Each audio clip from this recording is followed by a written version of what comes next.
Right. Because I do this for free. Yeah. And I do it for money. Like, you know what I mean? It's like, but if I'm doing something for free, that doesn't mean I'm going to do it less because there's no money involved. Right. That's stupid. Like, if you're going to do your craft, you should take it serious. Hi, I'm Josh Owen. As the owner of a video marketing company in New Orleans, I've been on the quest to learn everything I can about marketing. Everyone has a different style, different strategy, and a different experience. Is there a wrong way to do it? A right way to do it? Let's find out together as we make marketing make sense.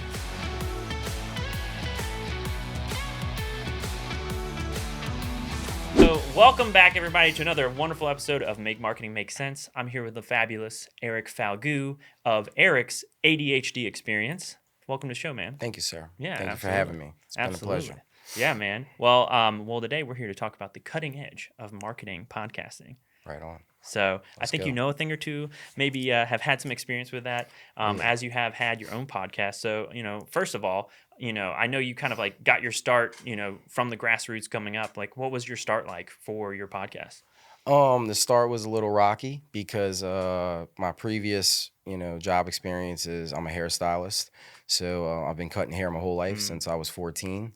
And when I wanted to dive into the podcast community, the world, I knew that that involved a lot of tech.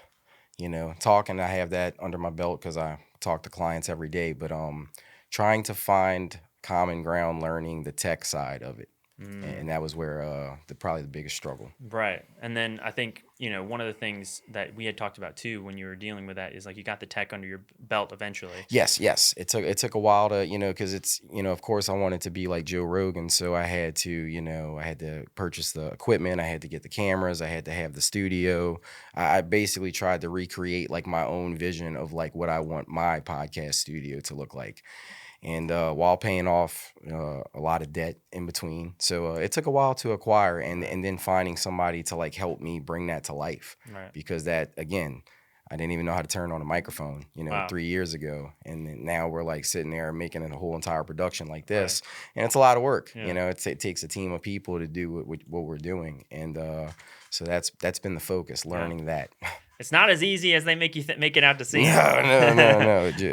Joe always tells people that it's really easy to do, but like we spoke on earlier about a guy that you were talking about, an influencer, there's certain privileges and levels, Yeah. Not saying that anyone's like, oh, you're privileged, so you got there easy. Right. No, they just put in like 20 years of work, and now they have the privileges of money and knowing people to make it easier. But for like regular folk that are wanting to get into the podcast world, definitely learn your No, things. 100%. I mean, and I think you've definitely mastered that. I mean, just looking at your Trying. channel, I mean, Trying. You're on the Thanks way. to- I mean, yeah. compared to other people, I'm like, Yeah. wow, look at these guys. Look at them go, I have a team like you behind me, and my good friend Chris Brole. It's without him, it wouldn't have happened. And I definitely because he's young Jamie, so he's the guy that he's the master behind the madness, and he took what was inside of my head and just helped me bring it to life. That's awesome. And he showed me how to do, everything that he does, and so now you have like these two creative minds, like bringing these new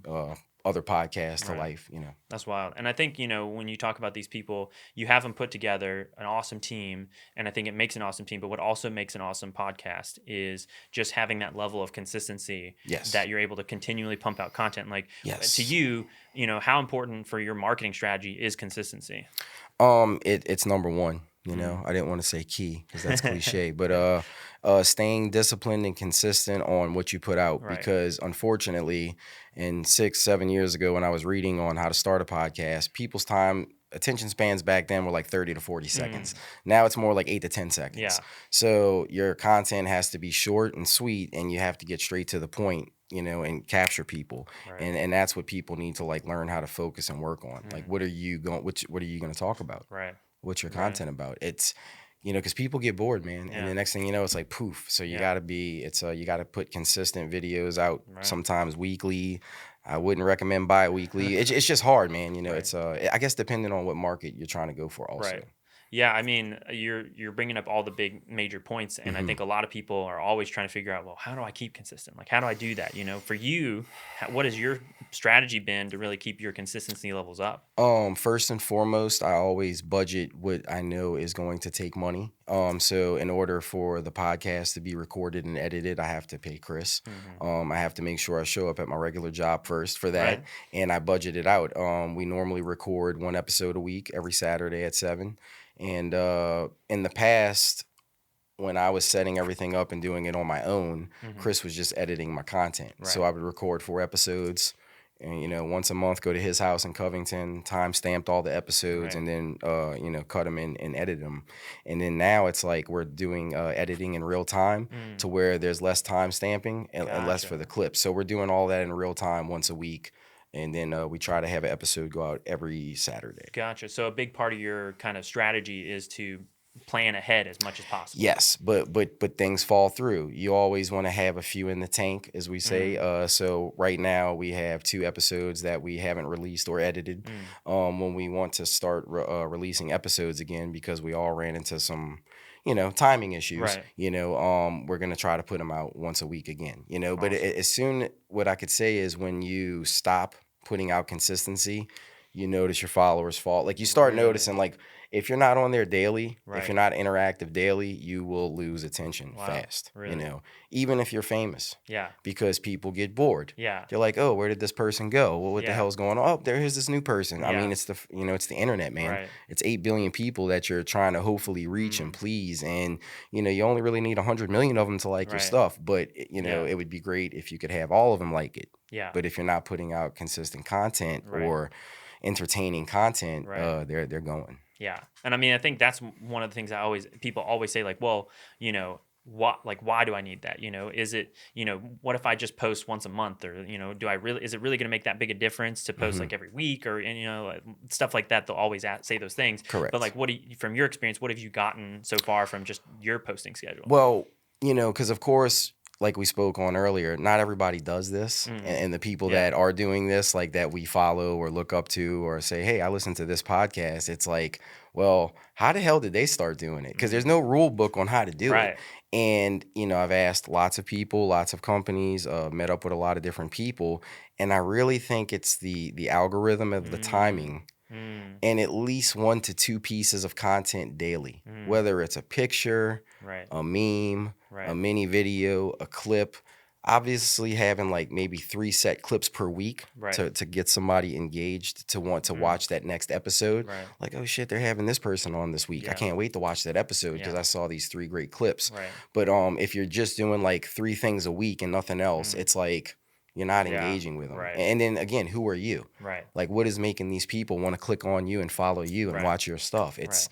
Yeah, man. It's again, it's a lot. Wow. Yeah. I knew, and it's like, and I think one of the hard parts that you're always challenging yourself with is like, how do I start that process of planning? Like, for you, when Hmm. you plan that out, like you're saying, like, we have things in the tank. Is it, one of the core things that we probably try to do as well Hmm. is try and film a bunch of content at once? Is Yes. that something that you're doing as well? Yes. I knew when I started I was gonna need at least 5 or 6 episodes ready, Mm-hmm. because when me and Chris started doing our own marketing, we had zero idea. Chris is my editor in chief. He produces the show, Yeah. he edits the show, but he's Wow. not a marketing guy. Yeah. And I was like, hey, I barely know how to use social media, but I had to start learning Right. how to market Right. because we couldn't afford to pay a marketing company. Right. So, we had those 5, and we learned each week posting it at a certain time, staying Mm. consistent, because I Mm. learned that from other people, and just trying to do the best that I could do Right. before, because I didn't know what I was doing. Right.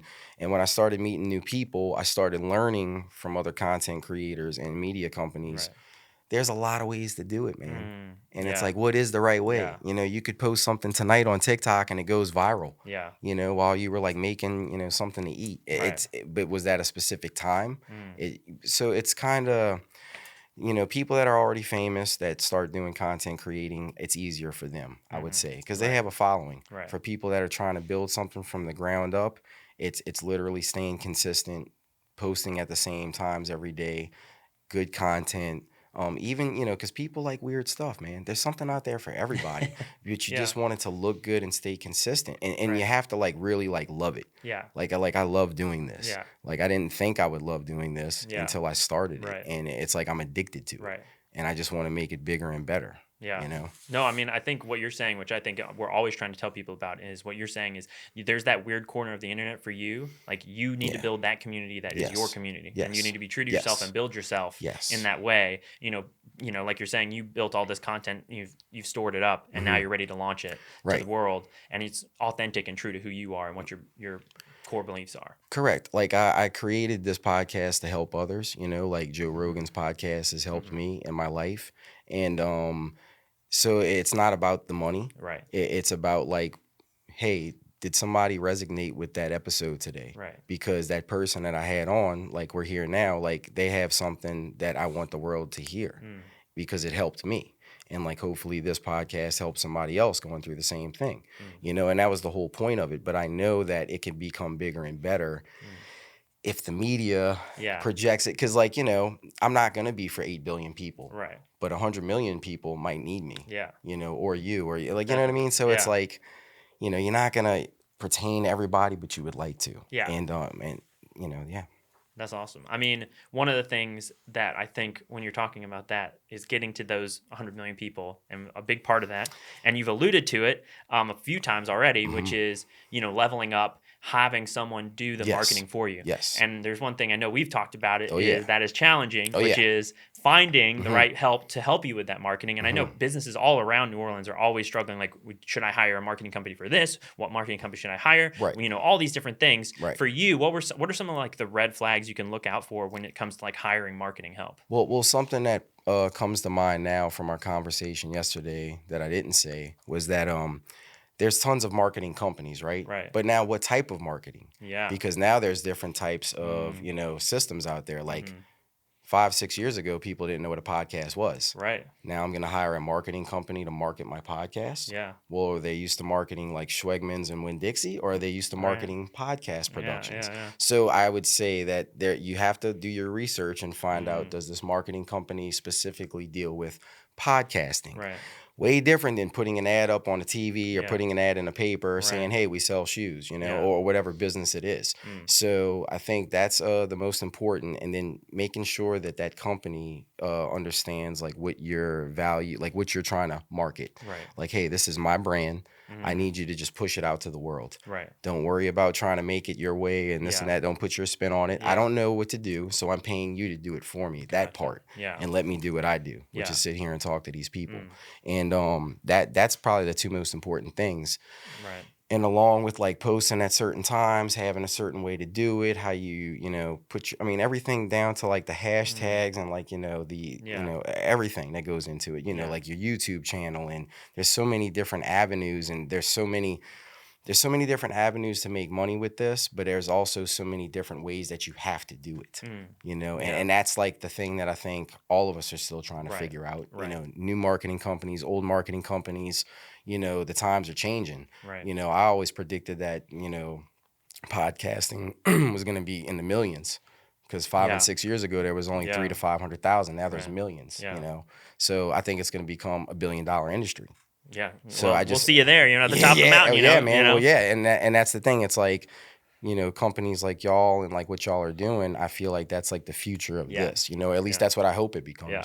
No, for sure. And I think, a big part of that is getting to that top. And one of the things I wanted to go back on that we were talking about is, I feel like so many times you want to do all this stuff. And like you're saying, you need to understand podcasts and what podcasts need, because that's what you're trying to market. And I feel like a lot of times there's this trap with marketing companies where they have all of these this array, this buffet of services. And they're like, oh yeah, you need all of these services because they just have them. Like, from your experience is like the most important thing. Like, do you need to do all these services with marketing companies, or do you need to just focus on like one specific thing for podcasts? Well, It's funny because, a typical marketing company is going to offer SEO, media, ad Yeah. spend, all these things that you do need, Yeah. okay, because it takes money to make money. Right. And if I post us sitting here having this conversation and post it on my story, are 8 billion people going to see it? No. Yeah. But if I threw a little ad spend behind it, maybe Yeah. 1,000, couple thousand.